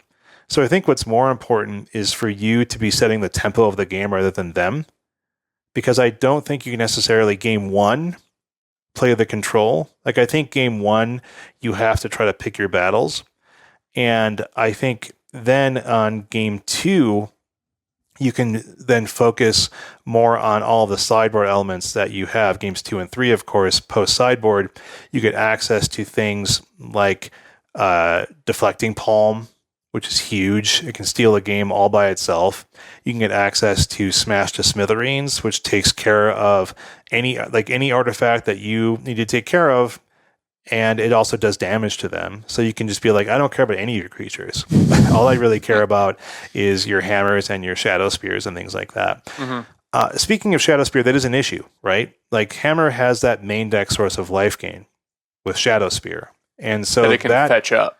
Yes, exactly. And so that is likely one of your primary focuses, along with hammer, of course, because then you get to have to try to leverage your skullcrack effects that you really need to be holding up, because a skullcrack during that shadow spear attack is really key, because a lot of times opponents will do stupid stuff, like they'll overextend, they'll do a big swing thinking they're going to gain 5, 6, 7 life, and then you skullcrack them and then untap and kill them because their life gain thinking is completely off.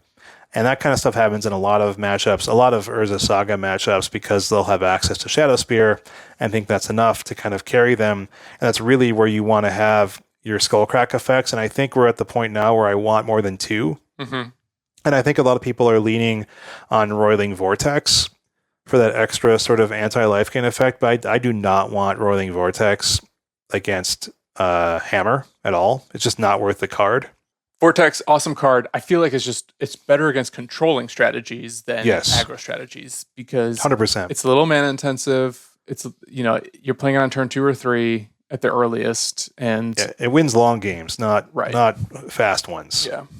So overall, I think that I haven't played it enough to know who is truly favored, but I do feel like Burn has a lot of game, especially post sideboard. And that's why this deck runs like 3 to even 4 Smash to Smithereens and things like that. It's just because you can't let Hammer kill you in like 2 or 3 turns. You can't let Shadow Spear gain life, and so you're just worrying about the important artifacts and moving on. I mean, especially like you get the 2-for-1 from Searing Blaze. Sometimes that's the real hope against creature decks, right? Is just that Searing Blaze once or twice, and the game feels so in your favor. I think this is also a matchup where you really just want to win the coin flip and be on the play. Oh yeah, I mean that's Burn, right? Burn is it's just so much better on the play than on the draw almost always. Just simply because of the way that the tempo of this deck solidifies itself. And unfortunately that's a lot of Modern. But I think it is especially advantageous in a Burn deck because that's an extra 2 points of damage, maybe extra 3 to 4 points of damage. Totally. Did you get a chance to play against Blue-White? Oh, I did. I hate playing against Azorius Control as Burn. I hate Control in general. You don't say. It always feels like it's so close, but it's not. It's just as close as they want you to think it is. From a good player, I think, and I think that's still quite true, especially now. I think last week we kind of poo-pooed. We didn't poo-poo, but we were just poo-poo. We were just like, hey, main deck Chalice is okay against Burn, but hey, there's a lot of spells in Burn that aren't 1 mana. Yeah, tell me that when I'm getting like routinely 2 or 3 or 4 for 1 because I've got 3 1-mana spells in my hand and I draw a 4th one. Do you know what I mean? There's enough. There's definitely enough 1-mana spells where a Chalice on 1 is really bad, and then that gives them the opportunity to buy enough time to Chalice on 2. And then things are really bad. When you have a Chalice on 1 and a Chalice on 2 against you, you don't have a lot of opportunity to make much of a play at all, because then they're getting into, if they're like a 4-color control, they're getting into their Omnath where the game is just over. Or even like a Azorius control deck can still do a lot with other amounts of mana and really take the game away from you. And when you combine the Chalice issue with their ability to neatly remove your stuff with Prismatic Ending, They are able to counter any spells that get past that chalice on one. They're able to bounce, like, that Rolling Vortex we talked about. It's like, oh, this feels so good. But then, like, Teferi bounces it. Teferi 5 bounces it or tucks it, even worse. Your mana's under attack by Spreading Seas. They have a main deck source of life gain creatures in Solitude. They have a really efficient life gain spell in Sunset Revelry. Like, things are rough out there, my friends. Like, if you're playing against Azorius Control right now, it definitely feels like they are well teched against what you're trying to do. And I don't know if it never always felt like this. Like, I think there's been plenty of times where Burn could quote unquote get under control. But it's a different world now. Like, Control is a different deck than it was in, like, the Path to Exile days and, like, Snapcaster Mage days, right? Like, the matchup's different, and I feel like Burn was never fast enough to, like, just to get under everything that Control was trying to do. And now it feels like that more than ever, where so much is happening earlier in the game on the Control side. That it's really rough. And so the increased playing of blue-white is an issue, and we'll talk about that, I think, a little bit later. Let me talk about a few things I just consider sort of races, and those are the Cascade decks. I think, like, Living End and I think Footfalls are similar but different. Like, Living End, I actually haven't played against this as Burn, but I know that it's just basically a race, because Living End is not gaining life in the process of doing what they're doing. And they don't have a lot of ways to interact with what you're doing from your hand besides, like, a grief pitch, right? And it's not like you need your creatures on the board after a few turns. And so, like, they're just cycling stuff away and then hoping to sort of flip over the board and then kill you in a turn or two of attacks. But if you're just attacking with some Swift Spears and some Goblin Guides and putting down maybe an Eidolon or something like that, and pointing Burn at their face after that, like, you honestly can kill them on turn 3 or turn 4, like the Burn decks can do in the vacuum, because you're largely playing against Goldfish in that sense. And I think Footfalls is somewhat similar, but definitely different, because Footfalls offers a little bit more interaction early on.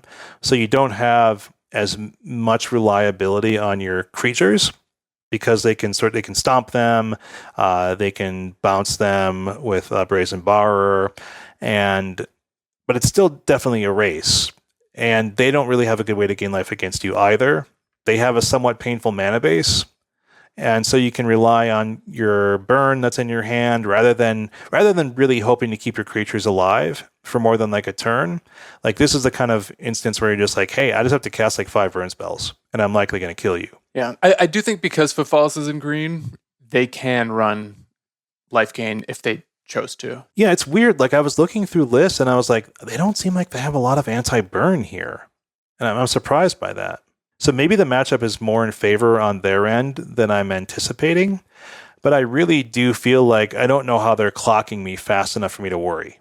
You know what I mean? Where it's like, I'm going to do what I'm going to do. I have to cast a handful of burn spells before I'm killed by rhinos. And that's like, what, turn 6? Turn 5, maybe at the absolute earliest, where, like, I'm actually facing down lethal rhinos. Well, you might be seeing lethal rhinos on turn 2, especially if they're on the draw and they have Gemstone Cavern.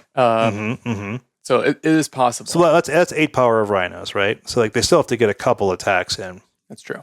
So, I mean, like, again, I do think it's a race. I don't think it's, like, outrageously favored in the burn decks, you know, end of things. They do, of course, have Force of Negation, but that puts them down cards, right? And so I think it's really about how fast can they clock you with rhinos versus you pointing enough burn at their face and maybe getting in, like, one swing with a Goblin Guide if you're on the play to have that card be worth it. And so I think it's one of those ones where if I was going to be playing burn, I would definitely be playtesting against Footfalls a lot before I made that decision. Like, I'd just be like, hey, what does this gameplay feel like? Because I know I'm going to see Footfalls.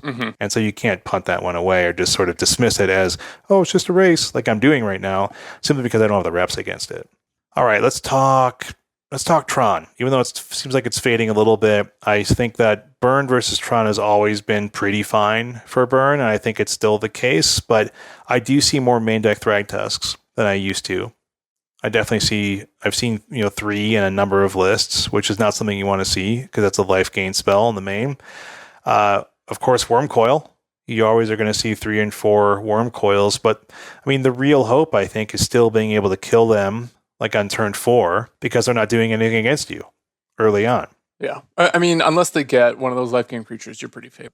For sure. Like, they're really relying on like 6 to 7 spells out of their whole deck and being able to cast them, which is not a guarantee for Tron, where they're mulling to like 4. Yeah. Not to mention your Skullcracks. Like, they're sometimes they're counting on, one spell or maybe one swing from a Worm Coil engine to stabilize. And if you can time your Skullcrack just right, then you can just keep them from winning, really, and then you burn them out. Exactly. Stan, I didn't play against elementals at all, and I'm so like clueless on elementals in general that I don't really know how to speak to it. So I'm gonna have to just be like, hey, I don't know, and I'm fine with that. And again, I don't think it's probably great, but I also know that elementals is not a fast deck, right? Like, they're not clocking you, but they have Omnath, and anything that has Omnath, I'm not happy about because it just gains so much life that it pulls them away. Even like a single 4 mana land drop. 4 life land drop. It just feels like that's all it takes. I wasn't trying to do your job for you, Shane, but I did play one league match with Burn, and I'm currently 0-1 because my first opponent was Elementals. How did it feel? It felt good until they cast Omnath. Like, that's all it takes. Omnath just feels unbeatable, and if the Elementals player knows what they're doing, they'll hold up like uncracked fetches. Just so that even if you try to interact with Omnath or, time a Skullcrack, they'll just like crack a fetch at the right time and make sure that they gain 4 life. And then it's pretty hard to recover from that. Yeah, for sure. Another deck I feel that I've played against that feels favored is Mill. I played against this a number of times. People still love Mill. It feels really in Burn's favor. Like, even with 0-3 crab butts on the other side, like, all they're really doing is giving you targets for your removal spells, and that's also stopping their game plan, right? So it's like, I have 2 crabs in hand, and I think this is going to mill my opponent enough cards that I have to play them, and then I just point Burn at them, and it stymies the game plan and just clears the way for my attacking creatures. Or, of course, like the magical Christmas land or holiday land, Hanukkah land, Stan. Thank you. Ramadan, Festivus, Kwanzaa, Festivus, all those things. The magical holiday land of just Searing Blaze, it just feels so good, right? But the main thing you have to fade is Crypt Incursion. And so I think that's really the thing you have to be careful about. Bring in your anti-life gain when you can. I like to bring in Sanctifier Anvek because it clears my graveyard out of creatures so they have nothing to gain life off of. And also potentially helps turn off Drown in the Lock and spells like that if they're playing those. So I think it's fine just to fade Crypt Incursion because you cannot lose to Crypt Incursion. That would be very bad. I haven't played against Yawgmoth. I don't really know what to say there. I feel like Yawg is not necessarily fast enough, but they do have main deck life gain that they can tutor for in the form of Innkeeper. I know has like a sort of built-in life gain combo there, so I wouldn't be too hopeful in terms of the being able to clock them because they're going to invalidate 1 or 2 of your burn spells. I think they're going to quickly invalidate your attacking creatures with all of their ground blockers that come back. And so I think that you're really relying on burn in hand more than creatures on the ground. And that's never really want to be. Like, burn does do best where it can get in an attack or 2 at least with the creatures for repeatable damage. And Yawgmoth is definitely the kind of deck where you're not going to rely on that. You're going to be blocked by a Wall of Omens. You're going to be blocked by a Young Wolf. You're going to be blocked by all sorts of things, insect tokens. And it's not a place where you want to be, I think. So I wouldn't be surprised if Yawg is more favored on their end than for you. Thankfully, I think Yawg is still kind of popularity tier 3 deck, even if the power level is higher. So I don't think it's something that I wouldn't necessarily worry about having to be shored up against in the tournament. Anything else I'm forgetting? Oh, Jund. I haven't played against this matchup at all in like the 15 plus matches of practice I did for this episode. But I'm going to go with my gut. By analyzing these deck lists, I've played against Jund with other decks. And I think that Jund still has the advantage for you of having it has a painful mana base. That's going to help you out, right? It's gonna be able to. It has to fetch for its colors so that it can work around Urza's Saga in the main deck. But an issue that it has for you is that it still has those efficient threats. That's going to stymie your ground game quickly, and they have piles of removal spells that are going to do the same thing. So the real challenge for you as a burn deck is like some other things, which is how do I get to 5 to 6 burn spells to their dome before they get like a Shadow Spear on something. Yeah. And I think that's something you can do. That main deck Shadow Spear seems really scary just because they can fetch it with their Urza Saga pretty quickly. Exactly. I mean, I don't know. Jund is the kind of deck where it's like it's not as efficient in doing that kind of stuff because it has to be doing other stuff with colored mana. But I do think that is a very clear mid game for it, which is like if you can't deal with the Shadow Spear, then I'm going to get it. I'm going to put it on a Tarmogoyf. I'm going to gain 5 life. I think, and the Inquisition, of course, they have Inquisition that makes your task more challenging of those 5 to 6 burn spells to the dome before they can really get their game plan truly ticking.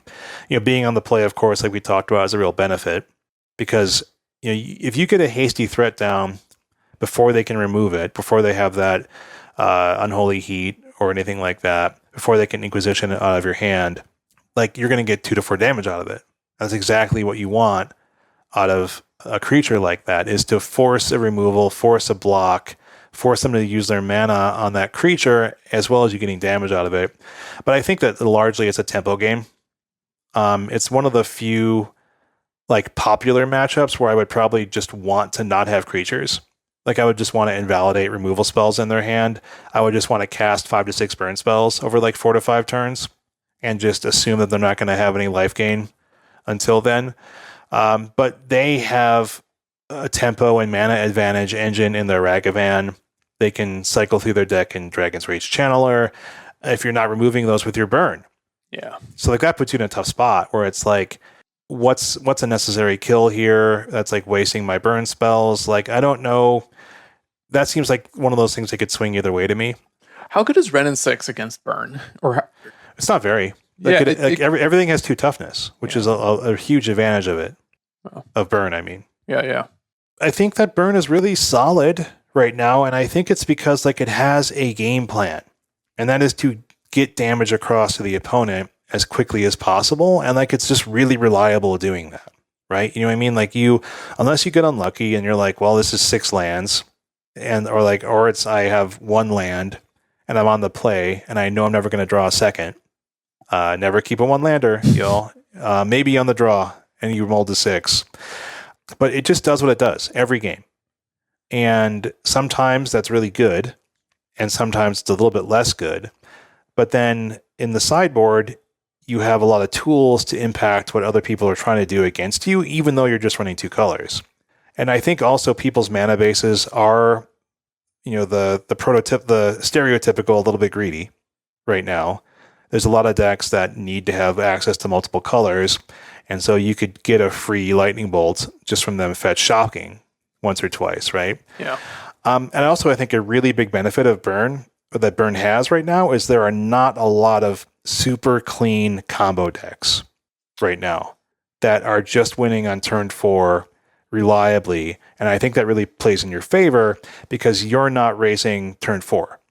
You're racing maybe turn 5 or something like that, or you're racing a deck that's taking a little while to get its game plan set up and then turning the corner really hard. And so you're not facing down Storm. You're not facing down even Ad Nauseam very often right now. You know what I mean? Like there's just not a lot of decks that are saying you need to race me all the time. Yeah, I mean, I feel like it's just the Cascade decks right now. It may be Yogg, but like it's Living End and Footfalls. Yeah. And those aren't instant win. Right. You know what I mean? Like Living End's not an instant win. Footfalls is not an instant win. It's just like high value Cascade. And I think that's a real advantage Burn has right now.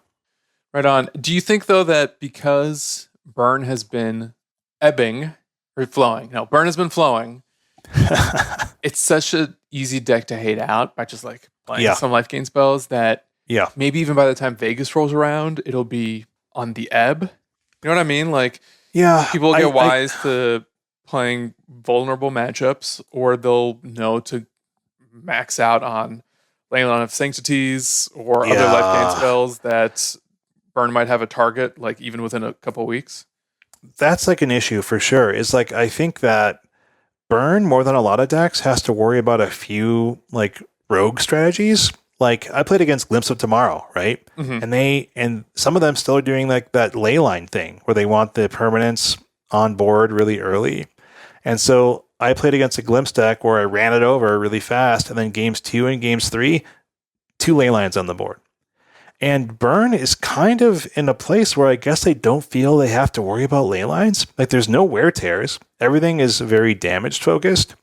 And so I feel like I have to figure out if I'm just going to dodge Leyline of Sanctity or I'm going to start playing some wear tears in my sideboard. Sure. Even though they're not doing damage, it's better than me losing the game to a Leyline. I mean, Enchantress always seems like it runs 4 Leyline sideboard. So if you're going to come across some random Enchantress fan round 1 or round 2, and you don't want to get eaten alive by that. That's one of those things I was like, can you worry about that? But maybe sometimes you just have to because other people are running ley lines, right? Like even Dredge does it sometimes to dodge burn. Well, it doesn't have to dodge burn because you're going to lose to Dredge, but it's going to have just another piece of the puzzle against you. The control matchup feels terrible and Omnath feels terrible. And I feel like both of those are still rising in the metagame. I think these multicolor control decks with Omnath, I think these Niv to Light style decks or the Bring to Light Omnath decks are still popular. I don't feel like you have much of a chance against those because those are the real combos. It's like the combo of getting Omnath on the board, right? Or like Bring to Lighting for Omnath. And like it's just very challenging. It feels impossible to get out from under an Omnath. And you still can lose to the random combo decks, even though they're not as popular. Like you can lose on the draw to stuff like Ad Nauseam very easily.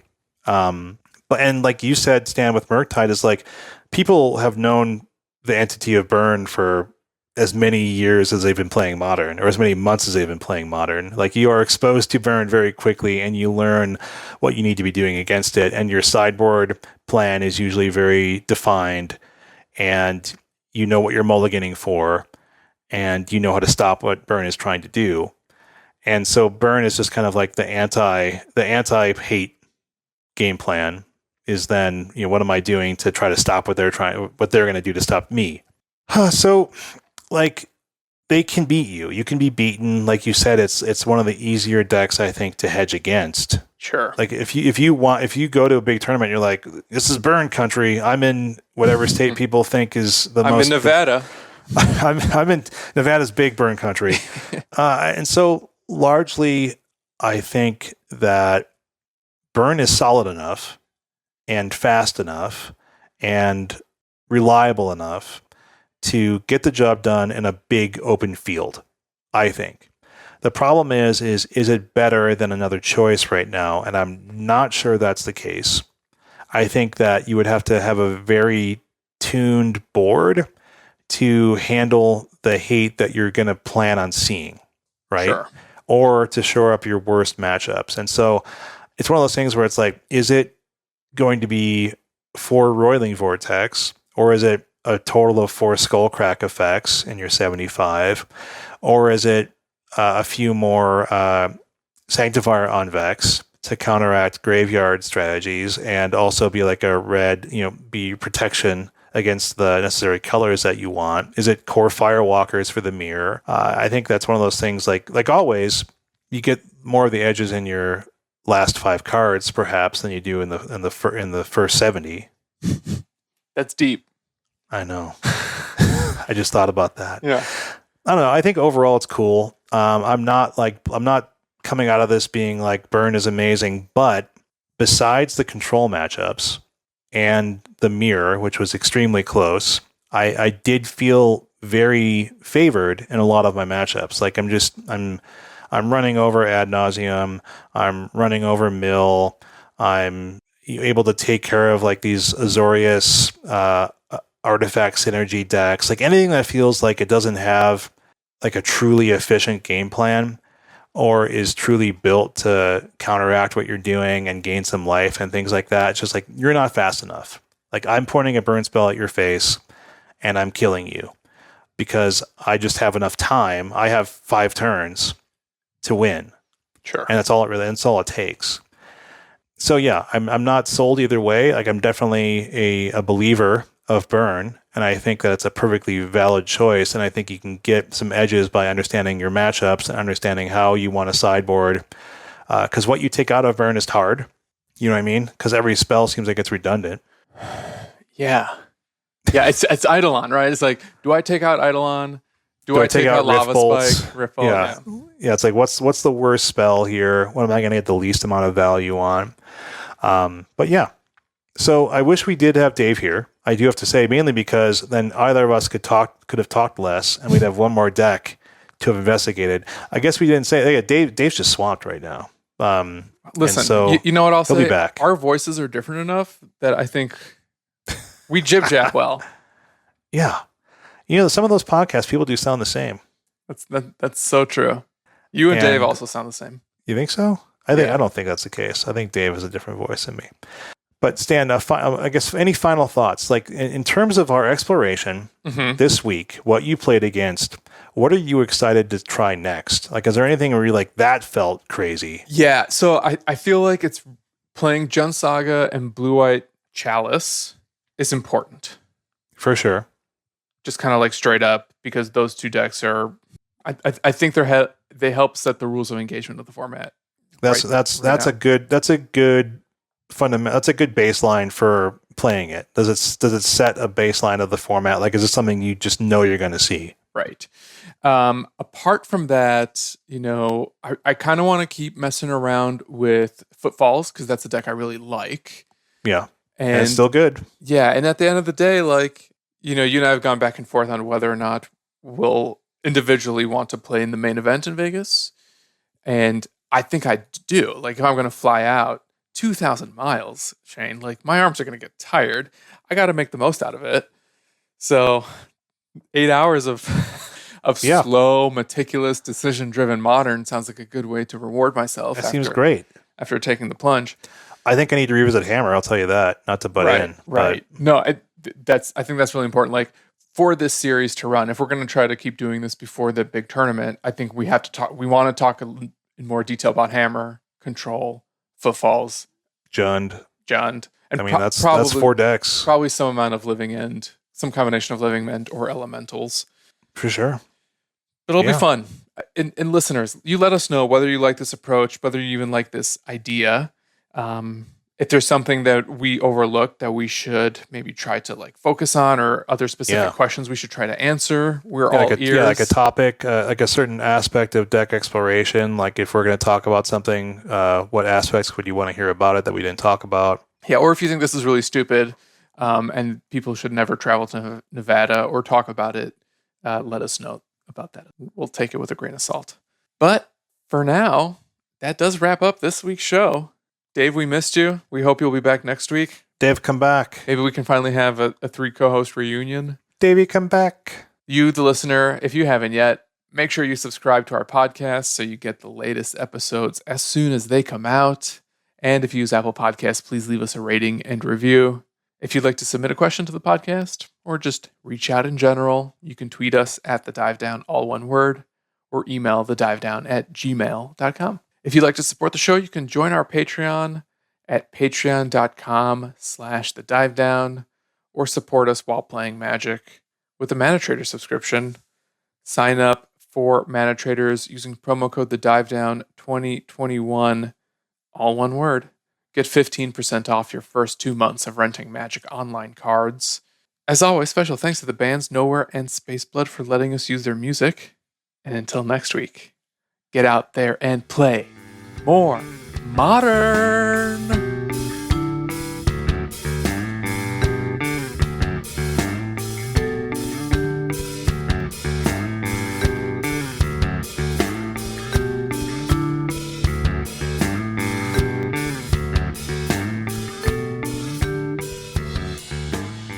I gotta be kind of quiet. My kid's sleeping on the other side of this wall. That's so funny. Fine. Fine.